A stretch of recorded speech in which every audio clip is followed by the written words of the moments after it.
Hello everyone. मैं अमित मणि तिवारी स्वागत करता हूं टारगेट डिफेंस एकेडमी में। और मैं आप लोगों को जो है इस एकेडमी में हिस्ट्री फैकल्टी के रूप में आपको मैं हिस्ट्री पढ़ाऊंगा। ठीक है ना। और आप सभी जानते हैं कि हिस्ट्री का जो वेटेज है एग्ज़ाम में, सारे एग्ज़ाम में सबसे ज़्यादा है। और आप तो ऑलरेडी डिफेंस की तैयारी करते हो। डिफेंस का जो एग्ज़ाम है वो यूपीएससी कंडक्ट कराता है। तो यूपीएससी जो है हमेशा जो अपने क्वेश्चन होते हैं वो कॉन्सेप्चुअल रूप से पूछता है।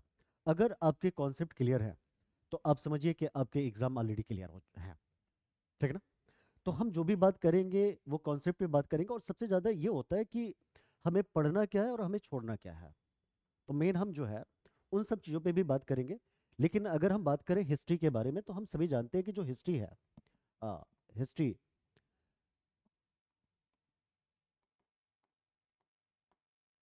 हिस्ट्री फाइनली हिस्ट्री को क्या किया जाता है, तीन पार्ट में डिवाइड कर दिया जाता है। वैसे तो अगर हम बात करें ये हिस्ट्री जो है, अगर हम इसको डिवाइड करना चाहें तो फर्दर हम टू पार्ट्स में डिवाइड कर सकते हैं। एक वर्ल्ड हिस्ट्री और एक जो होता है इंडियन हिस्ट्री। लेकिन जब यूपीएससी जो है ऑब्जेक्टिव फॉर्म में क्वेश्चन पूछता है तो वो इंडियन हिस्ट्री से ही प्रश्न पूछता है। ठीक है ना। और इंडियन हिस्ट्री की अगर हम बात करें तो ये इंडियन हिस्ट्री को फर्दर हम डिवाइड करते हैं किस में। तो एक होता है एंशियंट में। क्लियर। एक होता है मिडाइवल। ठीक है ना। एक होता है मिडाइवल और एक होता है मॉडर्न। ठीक है ना। अगर मैं वेटेज की बात करूं तो सबसे ज्यादा जो वेटेज है वो मॉडर्न हिस्ट्री की है, जिसे हम मॉडर्न इंडियन हिस्ट्री कहते हैं। सबसे ज्यादा वेटेज है। इसमें भी सबसे ज्यादा जो वेटेज है वो आता है गादियन इरा का। किसका। तो हम बात करेंगे वो जो वेटेज है वो है गादियन एरा का। क्लियर। ठीक है ना। अब गादियन एरा क्या है। तो मैं कहूंगा कि वह पीरियड जहां से क्या होता है, गांधी जी जो है भारत में एंट्री करते हैं। और पॉलिटिकल जो एरिया है जहां पे गांधी जी क्या करते हैं, एंट्री करते हैं, वहां से हम बात करते हैं गांधीन एरा की। और गांधीन एरा की तब तक पीरियड चलती है जब तक देश आजाद नहीं हो जाता है। और गांधीन एरा की जो शुरुआत होती है, हम कहते हैं कि ये शुरुआत जो होता है रॉलेट एक्ट के समय से होता है। ठीक है ना। तो हम यहाँ पे अगर बात करें किसकी, तो हम गांधीन एरा की बात कर रहे हैं। आ, गांधीन एरा। ठीक है ना। जिसे हम गांधी युग के नाम से जानते हैं। गांधी युग। और यह जो गांधी युग है, यह गांधी युग जो है 1919 से लेकर 1947 तक चलता है। ठीक है ना। एडी तक। कई बुक में आपको ये गांधीयन एरा के बारे में आपको 1948 भी देगा। इससे कोई फर्क नहीं पड़ने वाला है। ठीक है ना। कि ये कब से कब तक है, लेकिन ये माना जाता है कि ये जो स्टार्ट होता है ये 1919 से स्टार्ट होकर रोलेट एक्ट के समय से स्टार्ट होकर जो स्टार्ट होता है 1947 तक। ठीक है ना। गांधी जी सबसे ज्यादा जो क्वेश्चन आते हैं ये यही से आते हैं। तो मैंने इसलिए इस टॉपिक को लिया है। क्लियर। अब इस गार्डियन एरा के अंतर्गत हमें क्या होता है कि हम जब जिनके बारे में हमको जानना होता है, जिसके बारे में पूरी मोमेंट हमको पढ़ना है, तो हम उनके इंट्रोडक्शन के बारे में भी तो जाने कि गांधी जी कौन है, क्या करते थे, कैसे मोमेंट में आए। ये सारी बातें तो हमको जाननी पड़ेगी ना। ठीक है। तो अब हम यहाँ पे अगर बात करें गांधीयन एरा की, ठीक है ना, तो हमें यहाँ पे जो है इंट्रोडक्शन देखना पड़ेगा गांधी जी का। इंट्रोडक्शन।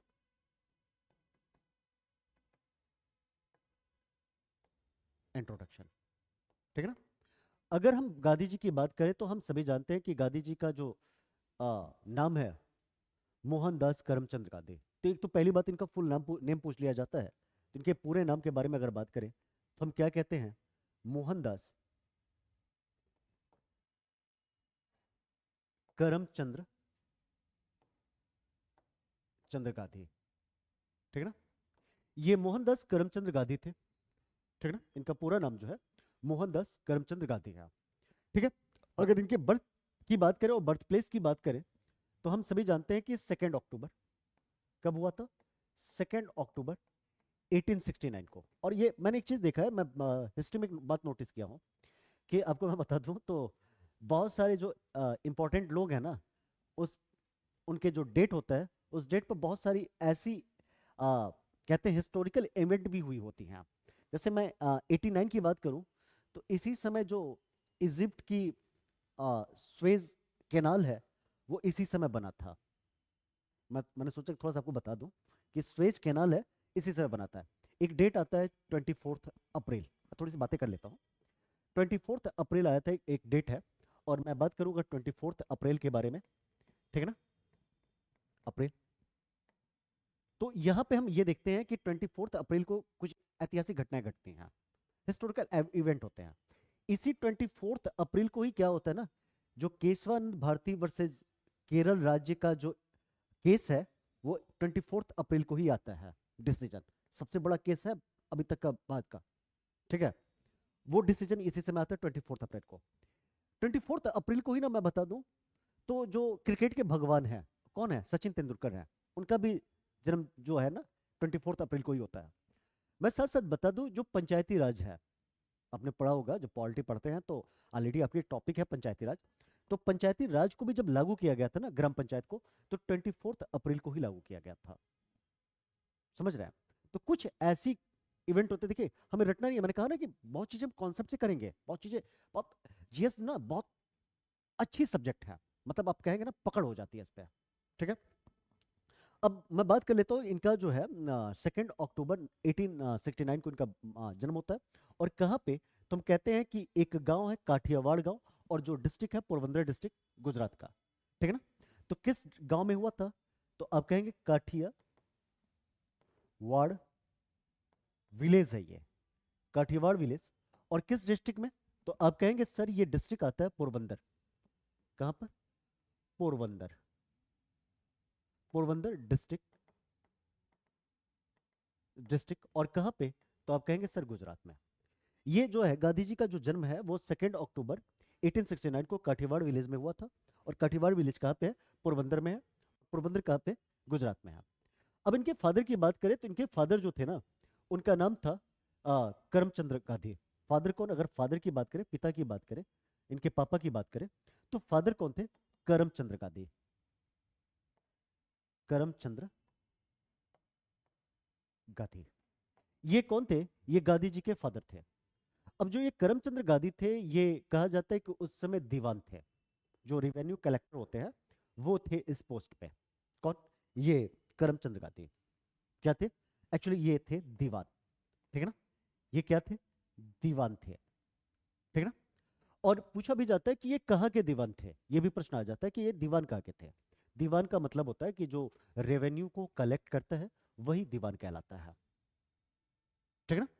तो ये कहा जाता है कि ये जो थे, मैंने इनके टिक बना लिया था कि ये जो है पीबीआर के दीवान थे, पीबीआर, पीवीआर नहीं, पीबीआर मैंने बना दिया।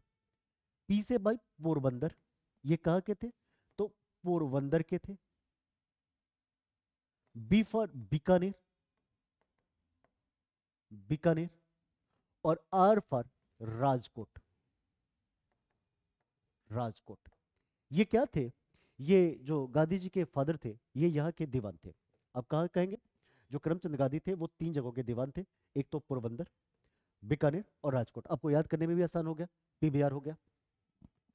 अब जो गांधी जी की माता जी थी, मदर थी, उनका नाम था पुतलीबाई, ठीक है ना। और पुतलीबाई जो थी ना, इनकी फादर की फोर्थ वाइफ थी, ठीक है। यानी इनके पिता के जो करमचंद गांधी हैं, उनकी इनकी माता जी जो है चौथी वाइफ थी, ठीक है। तो इनकी माता का नाम क्या था, मदर कौन थी, तो मदर की मैं बात करूं, मदर आप सभी जानते हैं कौन है, तो पुतलीबाई, पुतलीबाई। गुजरात में जो औरतें होती हैं, शादीशुदा औरतें होती हैं, वहां पे क्या लगा दिया जाता है, बाई लगा दिया जाता है। ये इनकी माता जी थी, जिनका इम्पैक्ट जो है गांधी जी पे सबसे ज्यादा पड़ा था, ठीक है ना। पुतलीबाई का जो इम्पैक्ट है वह गांधी जी पे सबसे ज्यादा पड़ता है, ठीक है ना, पुतलीबाई का इम्पैक्ट, क्लियर। अब कहते हैं कि वाइफ, वाइफ कौन थी, तो वाइफ के बारे में कहा जाता है कि इनकी वाइफ जो थी कस्तूरबा गांधी थी, कस्तूरबा गांधी, जो गांधी की क्या थी, वाइफ थी। और आप यूपीएससी की तैयारी करते हैं तो यूपीएससी बड़े मतलब चीजें प्रश्न घुमा सकता है, पूछ देगा ना कि जो इनकी वाइफ थी, किसकी, गांधी जी की जो वाइफ थी, और ये गांधी जी की वाइफ जो थी कस्तूरबा गांधी, ये गांधी जी से छोटी थी, ये गांधी जी से बड़ी थी, ठीक है ना। फिर ये भी कह सकता है कि वो कितने, अगर छोटी थी तो कितने महीने कितने साल से छोटी थी, या बड़ी थी तो कितने मंथ या कितने साल बड़ी थी। तो गांधी जी की जो वाइफ थी कस्तूरबा गांधी, ये गांधी जी से क्या थी, ये 6 मंथ बड़ी थी। कितने? 6 मंथ। ये क्या थी? बड़ी थी। ठीक है ना। अब गांधी जी के हम जन्म पे बात कर रहे हैं कि 2 अक्टूबर 1896 को क्या हुआ था, गांधी जी का जन्म हुआ था। तो मैं बात करूं कि 2 अक्टूबर को भी कुछ सेलिब्रेट किया जाता है। आपने देखा होगा कि 2 अक्टूबर को क्या मनाया जाता है, गांधी जयंती मनाया जाता है। साथ ही साथ लाल बहादुर शास्त्री का जो है उनका भी जन्म दिवस मनाया जाता है। लेकिन जो यूनाइटेड नेशन जनरल असेंबली है, जिसे हम यूएनजीए शॉर्ट फॉर्म में कहते हैं, संयुक्त राष्ट्र महासभा जो है, उसने 2007 में ये घोषणा किया कि हम क्या करेंगे, इंटरनेशनल नॉन वायलेंस डे मनाएंगे, अंतर्राष्ट्रीय अहिंसा दिवस मनाएंगे। किसने कहा था? यूएनजीए ने कहा था, यूनाइटेड नेशन जनरल असेंबली ने कहा था कि हम क्या मनाएंगे, हम हर 2 अक्टूबर को, एवरी 2 अक्टूबर हम क्या मनाएंगे, इंटरनेशनल नॉन वायलेंस डे मनाएंगे। ठीक है ना। तो हम बात कर लेते 2 अक्टूबर के बारे में। तो हम अगर बात करें 2 अक्टूबर को क्या सेलिब्रेट किया जाता है, अगर हम सेलिब्रेशन की बात करें, सेलिब्रेशन की, क्लियर, तो सेलिब्रेशन पे हम आते हैं। तो हम क्या देख रहे हैं, एक तो होता है कि बर्थडे मनाया जाता है। ठीक है ना। यानी इनका क्या मनाया जाता है, दो लोगों का बर्थडे मनाया जाता है। एक किसका? एक ऑलरेडी गांधी जी का, गांधी जी। और एक कौन? तो एक है लाल बहादुर, बहादुर शास्त्री। ठीक ना। इन दो लोगों का क्या मनाया जाता है, जन्म दिवस मनाया जाता है, यानी बर्थडे मनाया जाता है।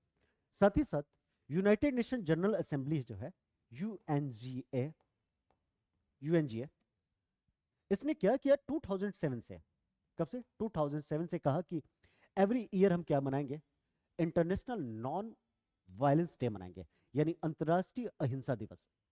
यानी क्या मनाया जा रहा है इस दिन से, international international non violence day, international non violence day. यानी इसे हम कह सकते हैं अंतर्राष्ट्रीय अंतर्राष्ट्रीय अहिंसा दिवस। ठीक है ना। अंतर्राष्ट्रीय अहिंसा दिवस क्या मनाया जाता है, गांधी जी के जन्म दिवस में मनाया जाता है। इतनी बातें हम गांधी जी के बारे में करते हैं। अब क्या कहा जाता है कि एक गांधी जी की सिस्टर भी थी, और सिस्टर का नाम था रालिया बेन। आपको याद करने का तरीका बता देता हूं, आलिया से कलेक्ट कर लेना, गांधी जी की सिस्टर आलिया से रालिया नाम। ठीक है ना। तो गांधी जी की जो सिस्टर थी उनका नाम था रालिया बेन, और गांधी जी के 4 बायोलॉजिकल सन थे। कितने बेटे थे? 4 बेटे थे। ठीक है ना। तो अगर हम गांधी जी की सिस्टर की बात करें, तो सिस्टर जो थी, सिस्टर वो थी रालिया बेन। कौन थी? रालिया बेन थी। ये गांधी जी की सिस्टर थी। क्लियर। अगर हम इनके बायोलॉजिकल सन की बात करें, तो इनके 4 सन्स थे। ठीक है ना। ठीक है ना। कितने सन थे? 4 बेटे, 4 लड़के थे इनके, 4 सन्स। ठीक है ना। और ये बेटे कौन कौन थे? तो कहा जाता है ये 4 लोग थे, हीरालाल, हीरालाल, मणिलाल, रामदास और देवदास। देवदास। ये क्वेश्चन पूछे भी गए हैं। ठीक है ना। यूपीएससी ये प्रश्न पूछे भी है कि गांधी जी के कितने बेटे थे, तो 4 बेटे थे। ठीक है ना। और ये कौन कौन है? हीरालाल, मणिलाल, रामदास, देवदास।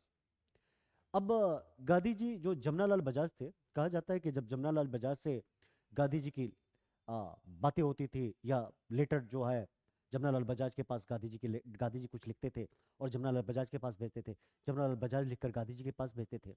तो कहा जाता है कि इन लेटरों के जब आदान प्रदान किया जाता था, तो जमनालाल बजाज गांधी जी को अपना पिता कहते थे। ठीक है ना, पिता लिख देते थे, और वो गांधी जी क्या करते थे, उसमें बेटा लिख देते थे।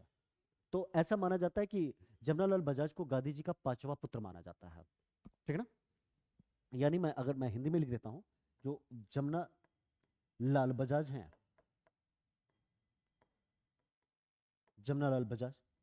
इनको क्या माना जाता है? गांधी जी का पांचवा पुत्र। गांधी जी का पांचवा पुत्र। इस जमनालाल बजाज को गांधी जी का क्या माना जाता है? गांधी जी का पांचवा पुत्र माना जाता है जमनालाल बजाज को। क्लियर? यहां तक की बातें, कोई डाउट? कोई डाउट नहीं है। अब देखिए, गांधी जी की इतनी बातें हमने कर लिया, तो हम इनके एजुकेशन की तरफ चलते हैं। हम सभी जानते हैं कि जो इनकी प्राइमरी की जो एजुकेशन थी वो ऑलरेडी पोरबंदर में ही हुई थी, ठीक है ना। अब गांधी जी जो थे वो ग्रेजुएशन करना चाहते थे, ठीक है ना, सॉरी ग्रेजुएशन कर रहे थे, बीए, जिसे बीए कहते हैं। अब गांधी जी का एडमिशन ग्रेजुएशन में हो जाता है, बीए में। और बीए में इनका जो एडमिशन होता है वो एक स्कूल थी, श्यामल दास, श्यामल दास, ठीक है ना। श्यामल दास जो कॉलेज है, ठीक है ना, और ये कॉलेज था भावनगर में, भावनगर, ठीक है ना। भावनगर कहाँ पे? गुजरात में। इनका एडमिशन हो गया श्यामल दास जो कॉलेज है भावनगर का, वहां पे हुआ। एक्चुअली ये बिहार पीसीएस ने इस प्रश्न को पूछा था, इसलिए मैं भाई यूपीएससी करा रहा हूँ, तो देखना तो पड़ेगा ना सबको। तो क्या हुआ कि इनका एडमिशन हुआ, तो गांधी जी भाई, पापा के पास पैसा था ही। और देखो, जो कहते हैं कि जो भारत से बाहर यानी इंग्लैंड और अफ्रीका में जो वकालत की पढ़ाई करते थे, तो उन्हें बैरिस्टर कहा जाता था, ठीक ना। यहाँ पे क्या कहा जाता है? वकील कहा जाता है, लॉयर कहा जाता है। वहाँ पे बैरिस्टर कहलाते थे। अब इनको पढ़नी थी बैरिस्ट्री की पढ़ाई, पैसा था ही, मम्मी के लाडले थे भी। अब इन्होंने कहा कि मैं जो है इंग्लैंड जाके बैरिस्ट्री की पढ़ाई करूंगा। माता जी ने कहा नहीं यार, तुम मत जाओ, ठीक है ना। ये नहीं माने, जिद्दी थे। और माँ जो है, जिद के सामने तो ऑलरेडी घुटने टेक देती हैं, माँ माँ होती है। तो इनकी मम्मी ने क्या कहा कि भाई ठीक है, जाओ, कोई बात नहीं, तब अगर जाना है तो जाओ, ठीक है ना। तो इनकी माता जी ने कहा देखो यार, तुम जो है जाओगे तो आ, इंग्लैंड में तो वहाँ पे गोरी गोरी महिलाएं होंगी, उनके प्यार में अट्रैक्ट हो जाओगे। इन्होंने अपनी मम्मी से कहा कि नहीं मम्मी, मैं ऐसा नहीं, कुछ नहीं करूंगा।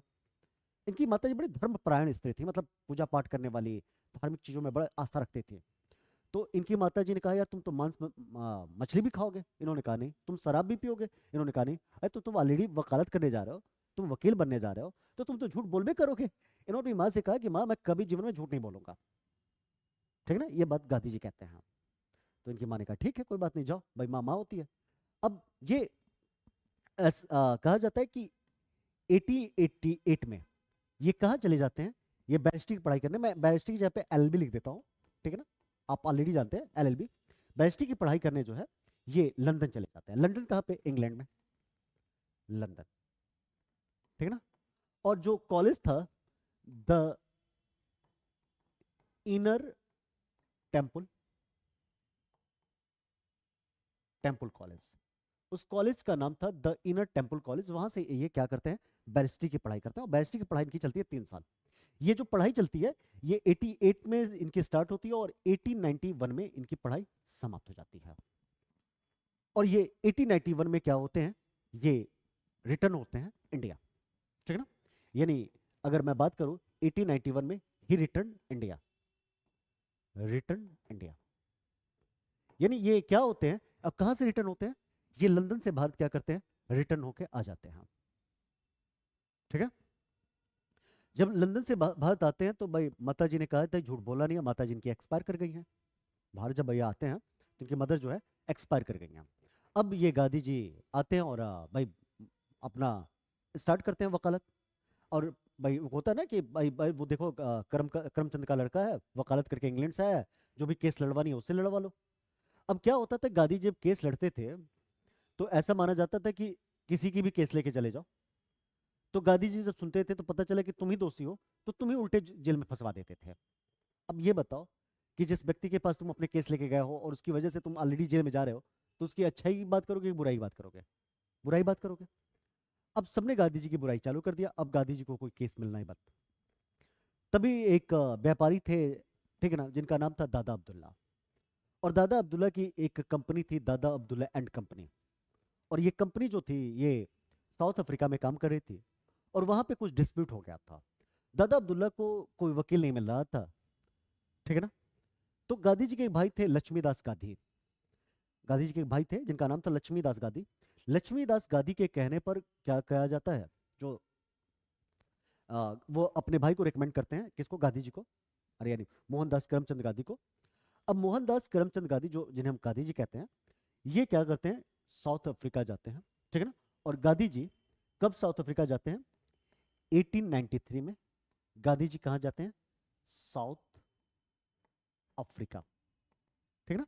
ये साउथ अफ्रीका जाते हैं, और साउथ अफ्रीका जो जाते हैं ये क्या करने जाते हैं, तो दादा अब्दुल्ला का केस लड़ने जाते हैं। किनका केस लड़ने जाते हैं, तुम कहें दादा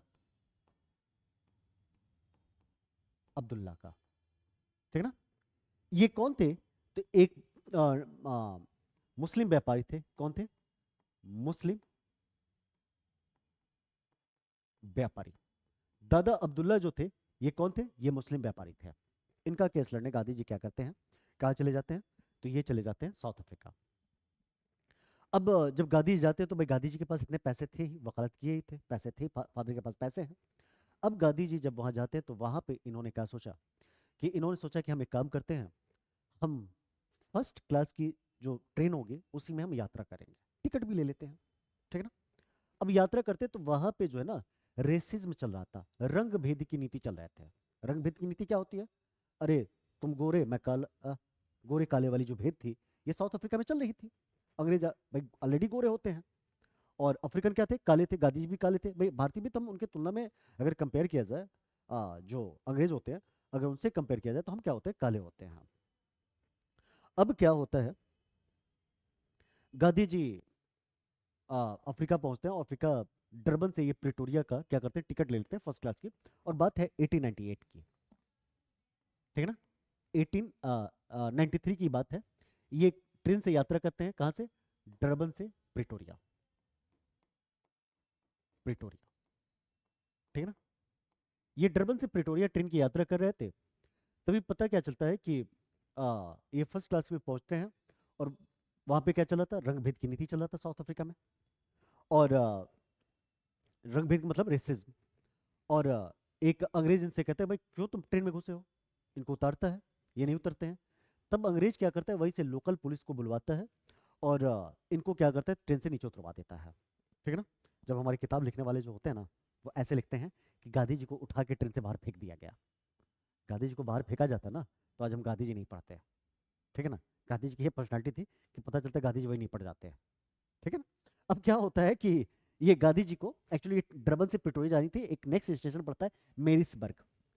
कौन सा पड़ता है, मेरिसबर्ग। और कहते हैं कि मेरिसबर्ग में ही गांधी जी को क्या किया जाता है, ट्रेन से उतार दिया जाता है, ठीक है ना। अब गांधी जी ट्रेन से उतर गया, ठीक है ना। अब गांधी जी के दिमाग पर इतनी गहरी चोट लगी कि भाई बताइए कि जो इंसान है, जिस इंसान को भगवान ने बनाया है, उनके साथ इस प्रकार का भेदभाव हो रहा है। अब गांधी जी ने कहा कि मैं क्या करूंगा, एक बड़ा आंदोलन करूंगा, ठीक है ना।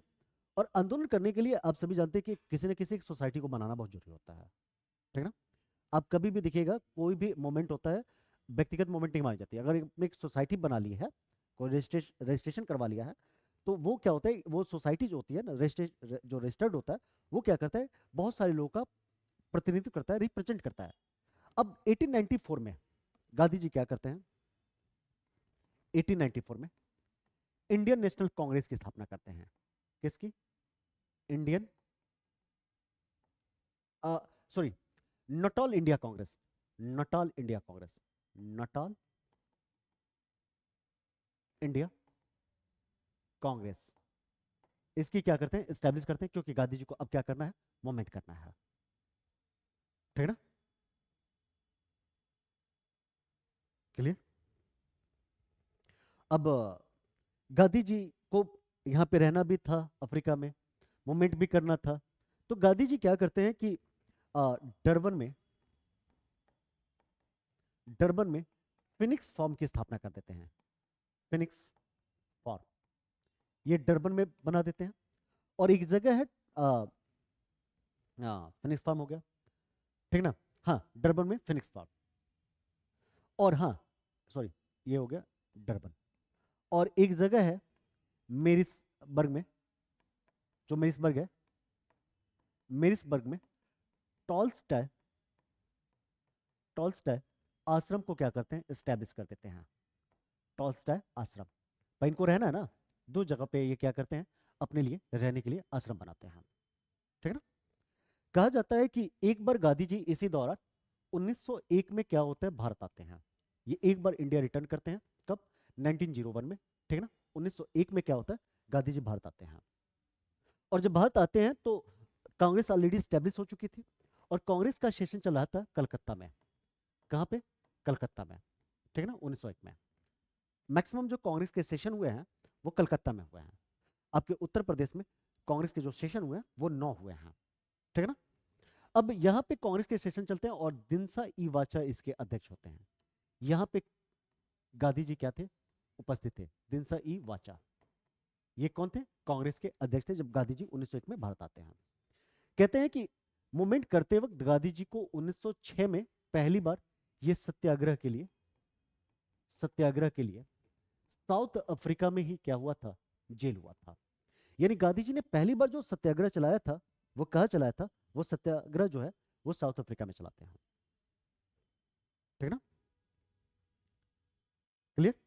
अब गांधी जी से जो मुलाकात होती है, इनकी मुलाकात होती है गोपाल कृष्ण गोखले, गोपाल कृष्ण गोखले, जीके गोखले, गांधी जी की मुलाकात होती है। और गांधी जी गोपाल कृष्ण गोखले को क्या मानते हैं, अपना राजनीतिक गुरु, पॉलिटिकल जो टीचर हैं गांधी जी के, वो कौन है, गोपाल कृष्ण गोखले हैं। अब गोपाल कृष्ण गोखले जो गांधी से मिलते हैं तो गांधी से बड़े प्रभाव होते हैं, और गोपाल कृष्ण गोखले गांधी से कहते हैं गांधी तुम भारत आओ, ठीक है ना। लेकिन तुम्हें भारत तो आना है, आने के बाद तुम्हें भारत में क्या करना होगा, तुम्हें कोई मूवमेंट 2 साल तक नहीं करनी है, कोई मूवमेंट ही नहीं करना है, क्योंकि तुम वही गांधी हो जिस गांधी से लोगों ने क्या किया है, झूठ बोला है। तुम वही गांधी हो जिन लोगों के केस हारते थे। तो तुम्हें 2 साल तक क्या करना है, तुम्हें कोई मूवमेंट नहीं करना है, तुम भारत आओ, ठीक है। अब गांधी जी क्या होता है कि 9 जनवरी को 9 जनवरी 1915 को ये क्या होते हैं, इंडिया आते हैं। और कितने साल बाद आते हैं, तो कहा जाता है कि ये 21 साल बाद, 21 ईयर्स जो है बाद, ये क्या होते हैं, गांधी जी इंडिया आते हैं, ठीक है ना। ये कहां पे आते हैं, तो कहा जाता है कि ये मुंबई के एक बंदरगाह है, अपोलो पोर्ट। ये अपोलो पोर्ट उतरते हैं, अपोलो पोर्ट पर। और ये अपोलो पोर्ट कहां पे है, हम कहते हैं मुंबई में। उस समय मुंबई में एक पोर्ट था जिस पोर्ट का नाम था अपोलो पोर्ट, ठीक है ना। उस पोर्ट पर क्या होता है, गांधी जी आते हैं। और इनके जिस जहाज से आते हैं उस जहाज का नाम था अरेबिया जहाज, अरेबिया शिप, ठीक है ना। इस शिप से क्या होते हैं, गांधी जी इंडिया एंटर करते हैं। अब कहा जाता है कि जो 9 जनवरी है जिस दिन ये आते हैं, जब 2003 में ऑलरेडी बीजेपी की गवर्नमेंट थी, अटल जी उस समय प्रधानमंत्री थे, तो उन्होंने एक कमेटी बनाई थी, लक्ष्मीमल सिंधवी कमेटी। कमेटी कौन थी, लक्ष्मीमल एलएम सिंधवी, सिंधवी। इस एलएम सिंधवी समिति के जो कमेटी है, इसके रिकमेंडेशन पर गांधी जी क्या क्या किया जाता है, 9 जनवरी को जो है, 9 जनवरी को प्रवासी भारतीय दिवस मनाया जाता है। क्या मनाया जाता है, प्रवासी भारतीय दिवस, ठीक है ना। क्या मनाया जाता है, प्रवासी भारतीय दिवस। तो मैं उम्मीद कर रहा हूँ कि ये क्लास आपको समझ में आई होगी, ठीक है ना। तो चलिए आज के लिए इतना ही।